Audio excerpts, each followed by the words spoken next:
Hello नमस्कार। मैं L के एजुबोर्ड चैनल में आप सभी का स्वागत करता हूं। हम पढ़ेंगे क्षेत्रीय शक्तियों का उदय, 7वीं क्लास पढ़ेंगे। कौन से नंबर की? 7वें नंबर की क्लास पढ़ेंगे। और आज टॉपिक 7वें नंबर की क्लास में टॉपिक रहेगा भरतपुर के जाट, अर्थात जाटों का इतिहास हम पढ़ेंगे। क्षेत्रीय शक्ति के रूप में जाटों को पढ़ेंगे। ठीक है, अभी तक हमने पढ़ लिए थे। जैसे हमने पढ़ा, सबसे पहले हैदराबाद पढ़ा, अवध पढ़ लिया, रोहिलखंड पढ़ लिया, बघेल फर्रुखाबाद पढ़ लिया, हमने पढ़ लिए राजपूताना, हमने पढ़ लिया कर्नाटक, हमने पढ़ लिया था। इस तरह हमने क्षेत्रीय शक्तियों के बारे में पढ़ लिया। भरतपुर के जाट आज हमारा टॉपिक है।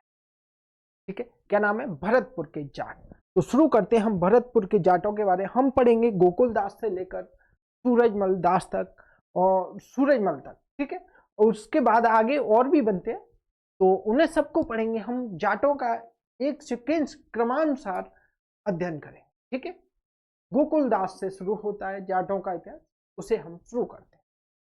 ठीक है, चलो आगे बढ़ते हैं और हम हेडिंग डालेंगे भरतपुर के जाट। हेडिंग है भरतपुर के जाट।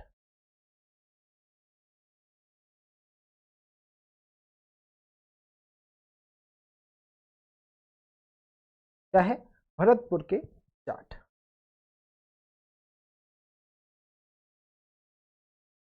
ठीक है, तो सबसे पहले हेडिंग डालेंगे अपन गोकुल दास। क्या डालेंगे? गोकुल दास। गोकुल दास क्या होता है भाई? गोकुल दास के मतलब गोकुल दास के समय ये तिलपट का जमींदार था गोकुल दास। और मुर्शिद कुली खां तथा नबी खां ने इसके शासनकाल में गोकुल दास के समय भरतपुर को लूटा था। मतलब भरतपुर को लूटा, औरतों को परेशान किया था। और यहाँ पर अभियान किया था किसने? मुर्शिद कुली खां तथा नबी खां ने। उसके विपरीत गोकुल दास ने इन पर अभियान किया और अभियान किया था, तो उसमें नबी खां मारा जाता है। तद उपरांत फिर औरंगजेब गोकुल दास पे अभियान करता है, जिसमें गोकुल दास मारा जाता है। तो हम इसके बारे में लिखते हैं। हेडिंग डाल लो गोकुल दास।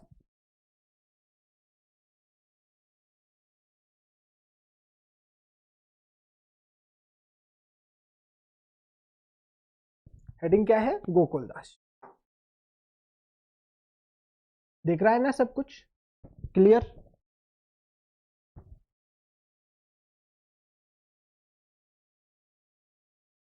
लिखते हैं अपन गोकुल दास में। यह तिलपट का जमींदार था। यह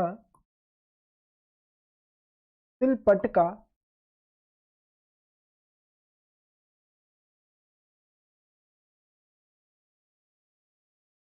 जमींदार था, है ना? यह तिलपट का जमींदार था। अगला पॉइंट लिखिए, मुर्शिद कुली खां, मुर्शिद कुली खां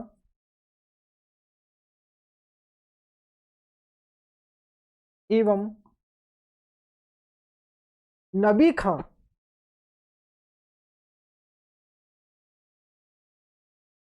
नबी खां ने मथुरा पर अभियान कर या मथुरा पर आक्रमण कर, मथुरा पर आक्रमण कर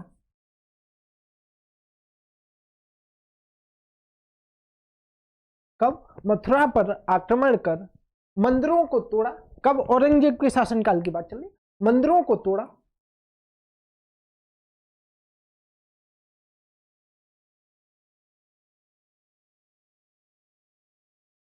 तथा महिलाओं के साथ महिलाओं के साथ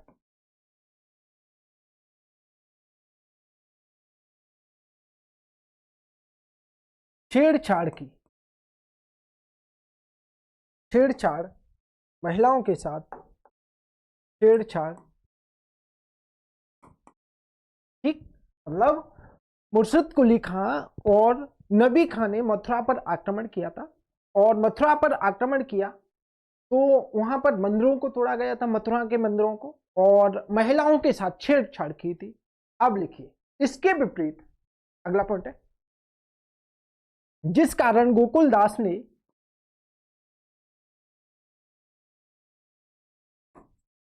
जिस कारण गोकुलदास ने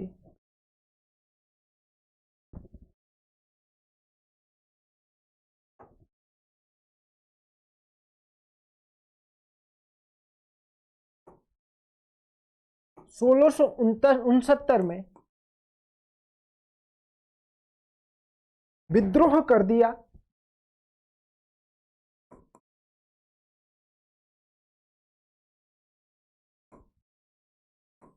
जिसमें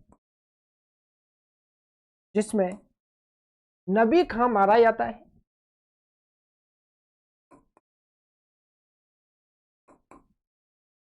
नबी खां मारा जाता है, ठीक है ना। मतलब 1669 में गोकुलदास ने विद्रोह कर दिया था और उसमें नबी खां मारा गया। नबी खां मारा गया तो औरंगजेब दिल में लगा यार, मतलब वो औरंगजेब इतना क्रोधित हो गया कि औरंगजेब ने अभियान कर गोकुलदास की हत्या कर दी। तो अगला पॉइंट लिखिए। तदुपरांत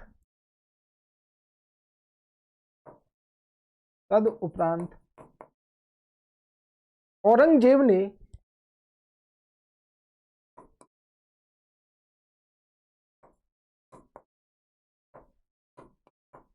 अभियान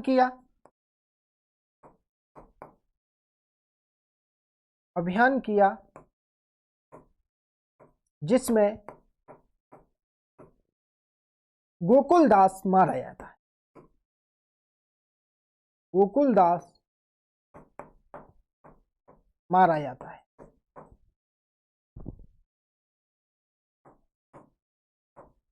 ठीक है ना। औरंगजेब ने अभियान किया और उस अभियान में गोकुलदास मारा गया। अगली हेडिंग डाल लो, राजा राम जाट। अगली हेडिंग क्या डालनी है? राजा राम जाट।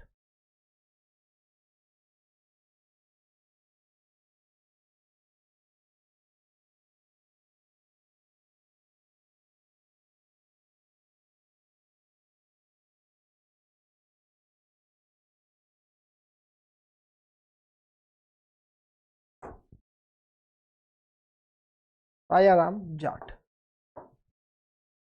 चलो इसके बारे में लिखिए। राजा राम जाट के बारे में 1686 में 1686 में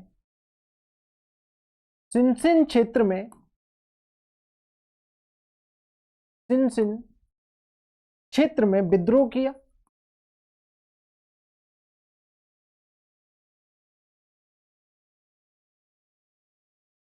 सोलह सौ छियासी में सिनसिन क्षेत्र में विद्रोह किया। अगला पॉइंट लिखिए, कब किया था? 1686 में। अगला पॉइंट लिखिए, 1688 में अकबर का मकबरा तोड़ा।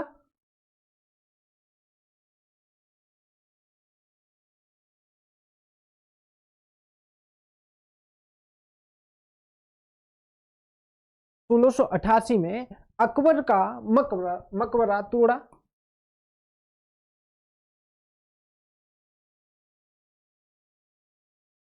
ठीक है।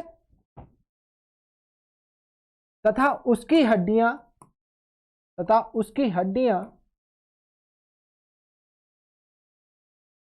निकालकर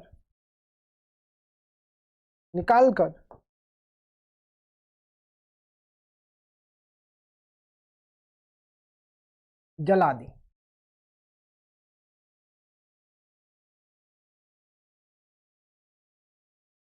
ठीक है ना। उसकी हड्डियां, मतलब अकबर का मकबरा तोड़ा तथा उसकी हड्डियां निकालकर जला दी। किसने? राजा राम जाट ने। राजा राम जाट ने, जैसे ही क्या हुआ था, गोकुलदास मारा गया था औरंगजेब के अभियान में, तो 1686 में सिंध क्षेत्र में उसने विद्रोह कर दिया। और ये क्या है? तिलपट के जमींदार थे ये लोग। 1688 में इसने अकबर का मकबरा तोड़ दिया, ठीक है ना। अकबर का मकबरा तोड़ दिया तो अकबर, जैसे अपन मुस्लिम धर्म में क्या है, हड्डियां जलाना वर्जित है, मतलब हड्डियां नहीं जलाते। तो अकबर का मकबरा तोड़ के उसकी हड्डियां निकाल कर जला दी थी। अब औरंगजेब और क्रोधित होगा। अगला पॉइंट लिखिए। इसके अनुसार ये विवरण दिया है मनुची ने, है ना, तो मनुची के अनुसार लिख लेना। मनुची ने इसकी जानकारी दी है, मनुची के अनुसार। मतलब ये किसने विवरण दिया था? मनुजी ने, ठीक है। अगला पॉइंट लिखिए। 1690 में औरंगजेब ने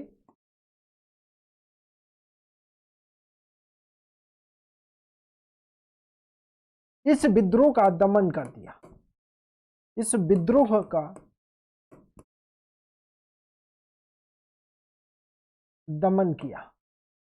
कब किया? 1690 में। ठीक, अगली हेडिंग डाल लो, चूड़ामण, चूड़ामण जाट, चूड़ामण जाट। ठीक,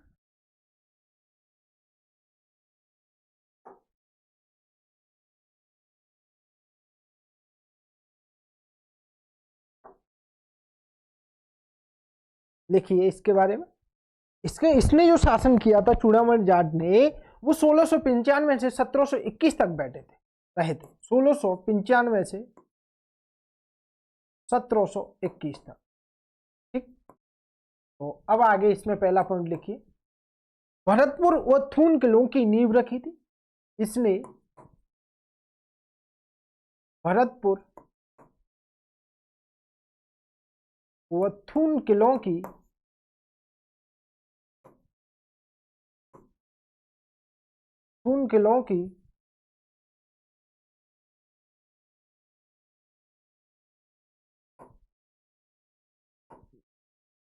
नींव रखी। किसने रखी? चूड़ामण जाट ने। ठीक है ना। इस आधार पर कहा जाता है कि भरतपुर की नींव चूड़ामण ने रखी। इस आधार पर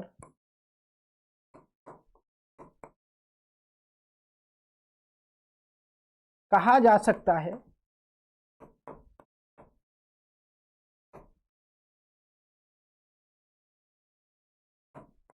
कि भरतपुर की नींव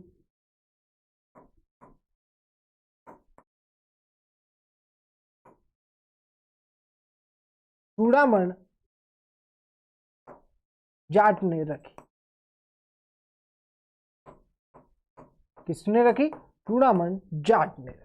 ठीक है, अगला पॉइंट लिखिए, बहादुर शाह प्रथम ने चूड़ामण को, देखो औरंगजेब की मृत्यु हो जाती है, तो 1707 में औरंगजेब की मृत्यु हो गई। उसके बाद बहादुर शाह प्रथम शासक बनता है। उसने चूड़ामण जाट को 1500 का जात और 500 का सवार पद दिया था। तो लिखिए,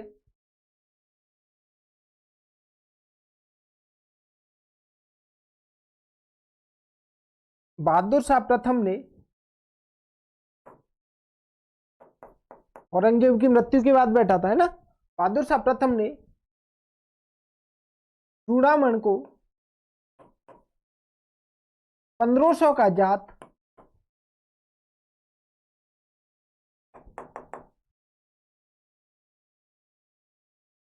1500 का जात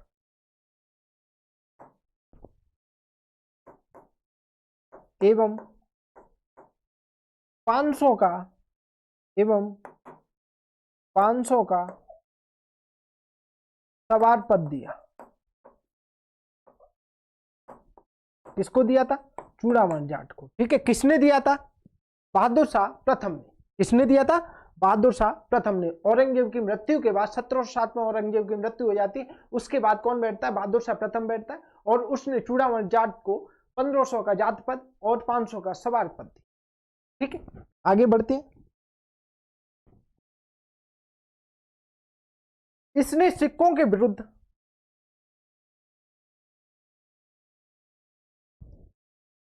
अगला पॉइंट लिखिए, इसने सिखों के विरुद्ध मुगलों का साथ दिया। इसने सिखों के विरुद्ध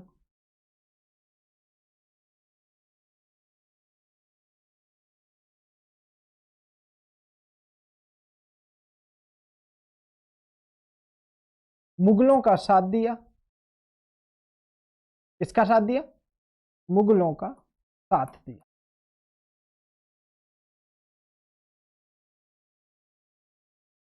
ठीक, किसका साथ दिया? मुगलों का साथ दिया। अगला पॉइंट लिखिए, 1721 में 1721 में चूड़ामण जाट ने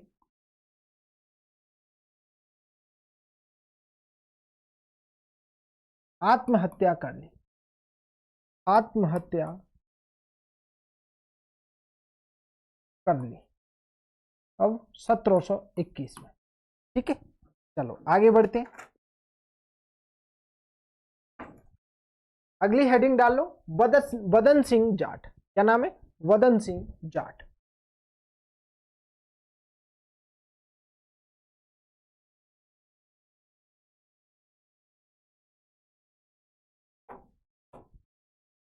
क्या नाम है? वदन सिंह जाट। कब से कब तक बैठता है वदन सिंह जाट? 1721 से 56 तक। कब से कब तक? 1721 से 56 तक बैठता है, 1756 तक। ठीक है, वदन सिंह जाट के साथ।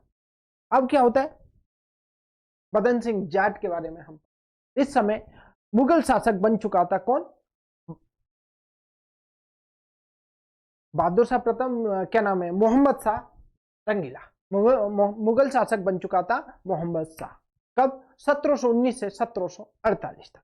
ठीक है, तो हम यहां लिखते हैं सवाई राजा जयसिंह ने इसको, सवाई राजा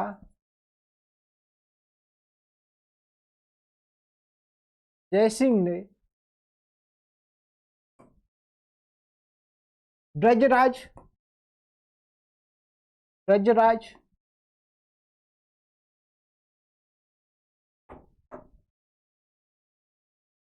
तथा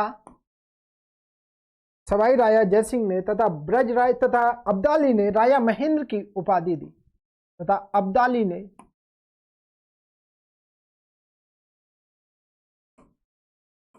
राजा महेंद्र की उपाधि दी। किसकी उपाधि दी? महेंद्र की उपाधि दी।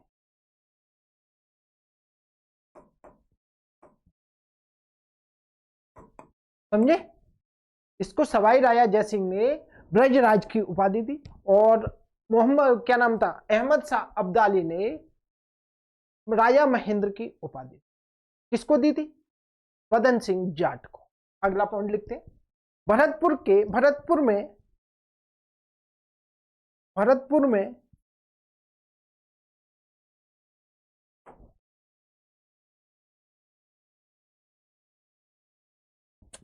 यार ये इस कैसे कर दिया? भरतपुर में वास्तविक जाट राज्य का संस्थापक, वास्तविक जाट राज्य का संस्थापक, राज्य का संस्थापक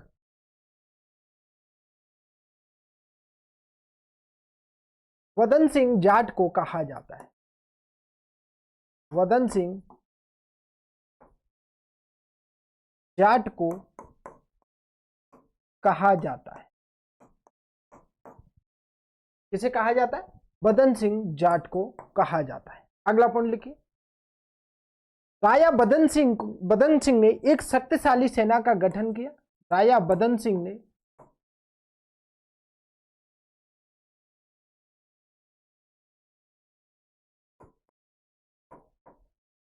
एक शक्तिशाली सेना का गठन किया।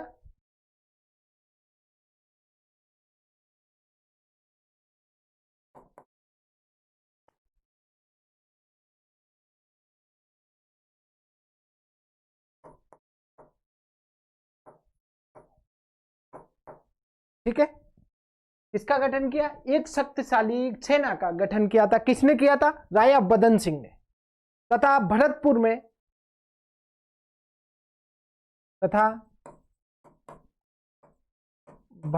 में वैर, कुम्हेर,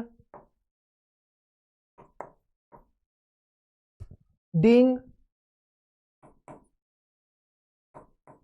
किलों का निर्माण कराया। किलों का निर्माण कराया।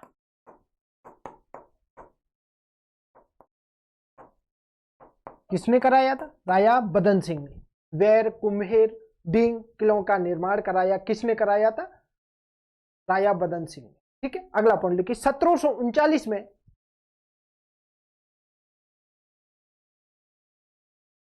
1739 में नादिर शाह के आक्रमण के समय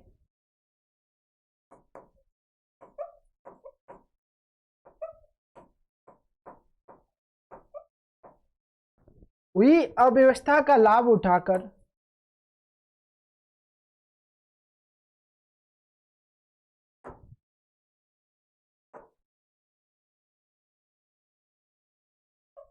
हुई अव्यवस्था का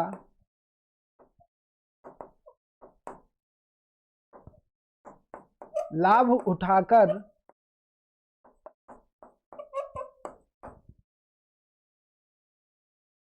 आगरा एवं मथुरा पर आगरा एवं मथुरा पर अधिकार कर लिया।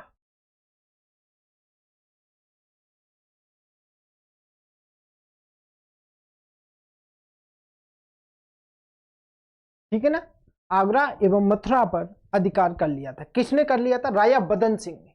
कब? 1739 में, जब नादिर शाह का आक्रमण होता है। तो नादिर शाह के आक्रमण के समय अव्यवस्था फैल गई थी और अव्यवस्था का लाभ उठाकर राजा बदन सिंह ने आगरा एवं मथुरा पर अधिकार कर लिया था। अब इसका भरतपुर, आगरा, मथुरा वाला क्षेत्र पूरा जाटों के अधीन आ गया था। अगला पॉइंट लिखिए।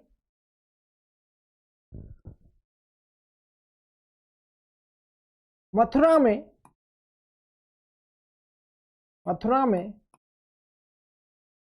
धीर समीर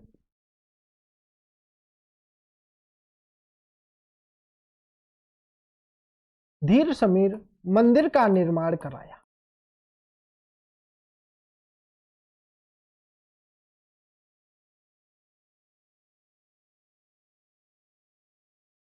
ठीक, कौन से मंदिर का निर्माण कराया? धीर समीर मंदिर का निर्माण कराया। अगली हेडिंग डाल लो, राजा सूरजमल जाट। सूरजमल दिख रहा है? सूरजमल जाट कब से कब तक? 1756 से 63 तक, 1763 तक शासन करता है।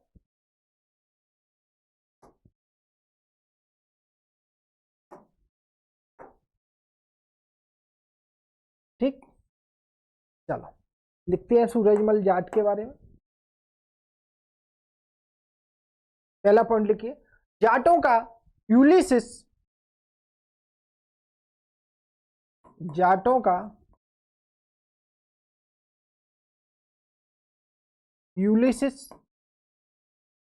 कोष्ठक में लिख लेना योद्धा। ठीक है ना, जाटों का यूलिसिस एवं कोष्ठक में लिखना योद्धा एवं प्लेटो अफलातून एवं प्लेटो कोष्ठक में लिख लेना अफलातून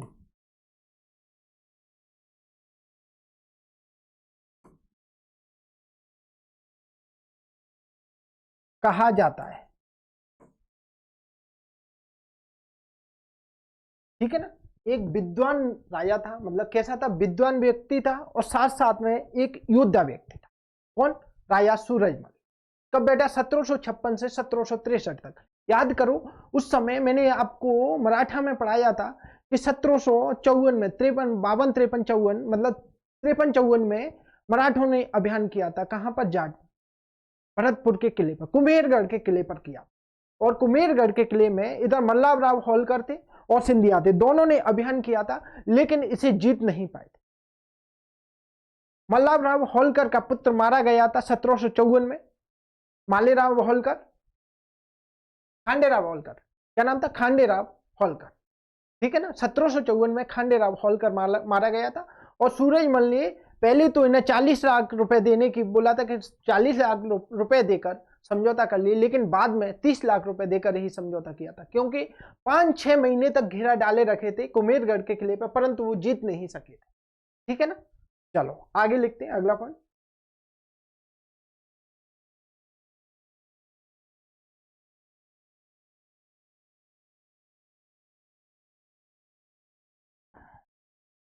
बगरू, मतलब ये सूरजमल शासक नहीं बना था, शासक बनने से पहले ही इसने बगरू युद्ध हुआ था जयपुर में 1749 में। उन्होंने शासक बनने से पहले विजय सिंह आमेर के राजा से की सहायता की। मतलब समझ लो बहुत योद्धा शासक था कौन, सूरजमल। तो लिखिए अगला पॉइंट, बगरू युद्ध जयपुर में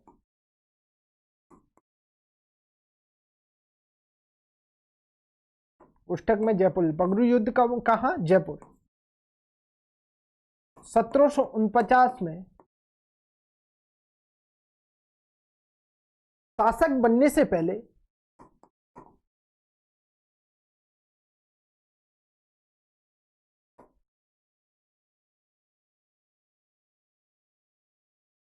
विजय सिंह आमेर की रक्षा की, मतलब आमेर शासक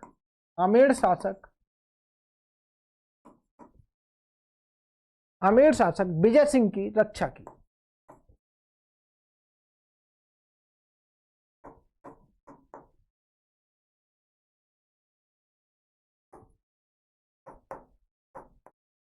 ठीक, विजय सिंह की रक्षा की किसने की थी, सूरजमल ने। अगली हेडिंग, अगला पॉइंट लिखिए, 1754-55 में 1754-55 में अरावल दस्ते में रहकर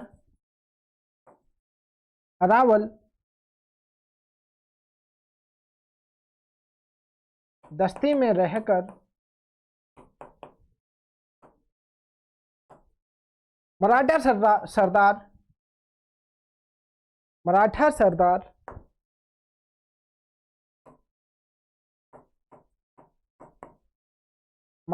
मल्हार राव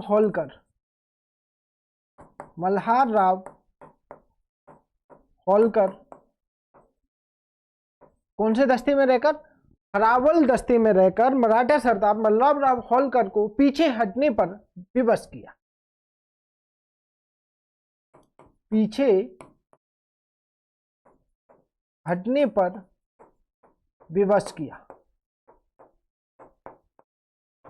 किसने किया था, सूरजमल ने। ठीक है, एक सेकंड,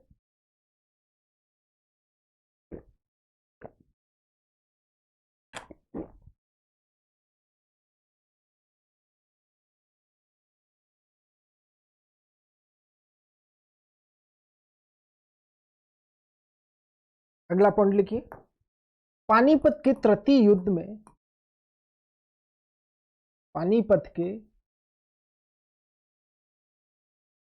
युद्ध में तटस्थता की नीति अपनाई।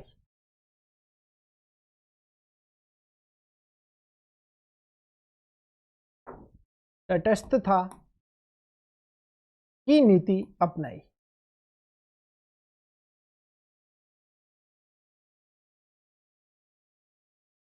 भाई क्यों अपनाई थी, इसके भी कुछ रीजन थे कि एक तो सूरजमल जाट इतने महान योद्धा थे, महान शासक थे, उनकी और दो मराठाओं का जो नेतृत्व कर रहे थे ना, विश्वास राव और सदाशिव राव दोनों कर रहे थे, और दोनों कैसे थे, यंग थे। अब दोनों ने सूरजमल की बात नहीं मानी थी। सूरजमल ने बोला था कि जो असैनिक हैं, अर्थात आपके साथ महिलाएं और जो युद्ध नहीं कर रहे हैं बच्चे हैं, उनको कहां, भरतपुर के किले में रखो, युद्ध रण मैदान में ले जाने की जरूरत नहीं। दूसरा पॉइंट बोला था कि गुरिल्ला युद्ध नीति को अपनाएंगे। जब युद्ध करेंगे तो अपन गुरिल्ला युद्ध नीति को अनुसरण करेंगे, तो उस बात को भी नहीं माना था। इसीलिए जब सूरजमल बोले कि आप लोग मेरी बात नहीं मान रहे तो मैं आपका साथ बिल्कुल नहीं दूंगा, मैं तटस्थता की नीति अपनाऊंगा। हालांकि रसद सामग्री पहुंचाते रहे समय समय पर, फिर भी रसद सामग्री पहुंचा रहे थे ना, रास्ते में अब्दाली ने सब रोक दी थी और मराठे सेना भूख से तड़प रही थी। 14 जनवरी 1761 को इन्होंने आक्रमण कर दिया और पराजित हुए। ठीक है, मराठे पराजित हुए। लिखते हैं, साम्राज्य विस्तार किया, अगला पॉइंट लिखिए। ठीक है, ये सारी बात हो गई। इन्होंने साम्राज्य विस्तार किया एवं लोहगढ़ के किले का निर्माण कराया। इन्होंने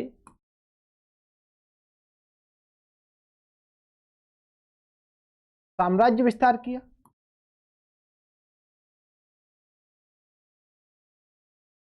एवं लोहगढ़ के किले का निर्माण कराया। लोहगढ़ के किले का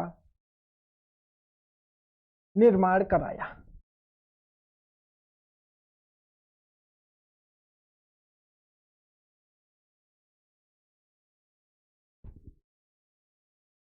ठीक है, अगला पॉइंट लिखिए। 1763 में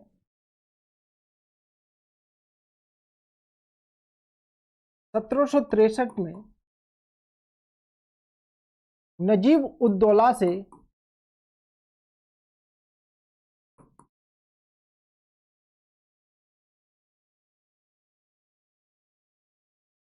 युद्ध करते हुए वीर गति को प्राप्त हुए। वीर गति को प्राप्त हुए कब? 1763 में। तदुपरांत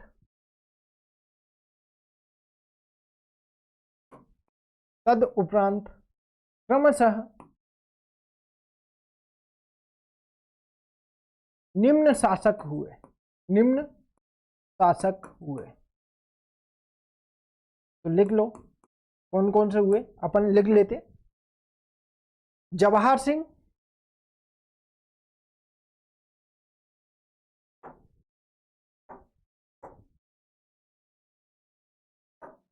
जवाहर सिंह,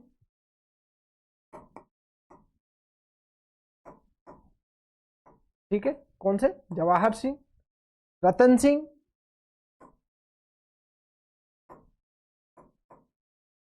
केसरी सिंह,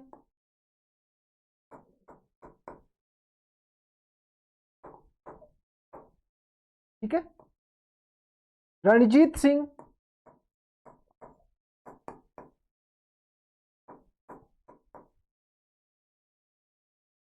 और रणधीर सिंह। रणधीर सिंह, ठीक है। इसने 1805 में, रणधीर सिंह के बाद लिखना, इसने 1805 में अंग्रेजों के साथ, अंग्रेजों से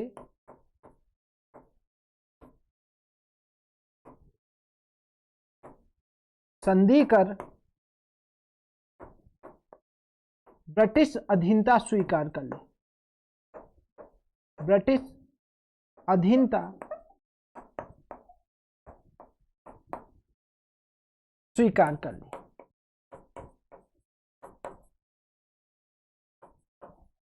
ठीक है, ये हो गए जाट क्षेत्रीय शक्ति के ग्रुप में। अगली हेडिंग डाल लो, अहोम या असम। छोटा सा है, 2-3 पॉइंट का हेडिंग है, अहोम / असम। ठीक है, इसके बारे में हम लिख लेते।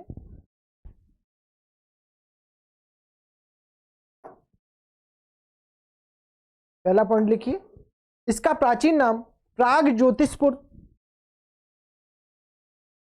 इसका प्राचीन नाम प्राग ज्योतिषपुर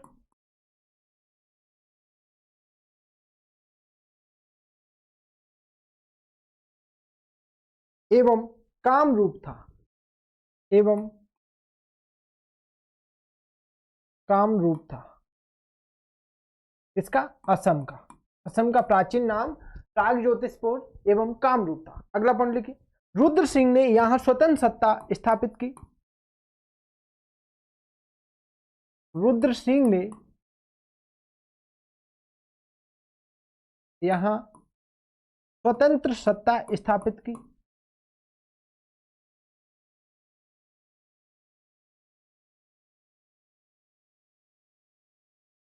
स्थापित की। रुद्र सिंह ने यहां पर स्वतंत्र सत्ता स्थापित की। अगला पॉइंट लिखिए, 1826 में ब्रिटिश और बर्मा के 1826 में ब्रिटिश और बर्मा, बर्मा बोले म्यांमार, ठीक है, बर्मा के मध्य युद्ध हुआ।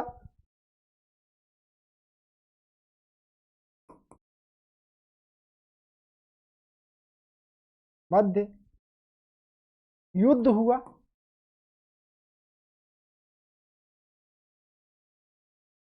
जिसमें यांडूब की संधि हुई, जिसमें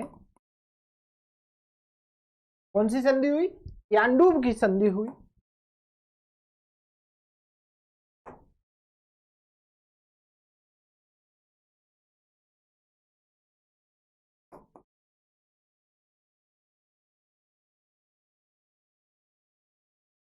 कौन सी संधि हुई? यांडूब की संधि हुई। इस संधि के तहत, अगला पॉइंट लिखे, इस संधि के तहत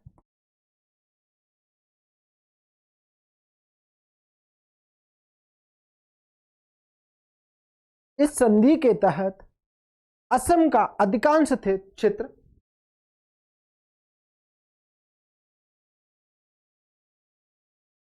असम का अधिकांश क्षेत्र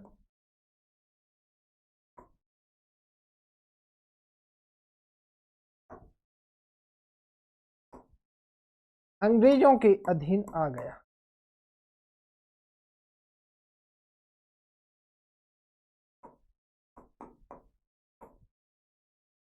अधीन आ गया, ठीक है ना। इस संधि के तहत असम का अधिकांश क्षेत्र कहां आ गया? अंग्रेजों के अधीन आ गया, ठीक है। तो इस तरह हमने असम भी कंप्लीट कर लिया। अब आगे जो हमारा टॉपिक रहेगा बंगाल क्षेत्रीय शक्ति के रूप में रहेगा, और बंगाल पढ़ेंगे। बंगाल के बाद हम मैसूर पढ़ेंगे, फिर मराठा आंग्ल मैसूर युद्ध, उसके बाद आंग्ल मराठा युद्ध पढ़ेंगे, ठीक है। तद उपरांत हम पढ़ेंगे आंग्ल सिख युद्ध, मतलब अंग्रेजों का विस्तार। आंग्ल सिख युद्ध के बाद हमारे तमाम धीरे धीरे 1856 लॉर्ड बेलेजली की हड़प नीति भी उस समय पढ़ लेंगे अपन, सहायक संधि भी पढ़ लेंगे बीच बीच में। तो वो सारे टॉपिक हमें ऐसे कंप्लीट करने हैं, ठीक है। तो मिलते हैं कल। जय हिंद, जय भारत। लाइक शेयर सब्सक्राइब करना ना भूलें।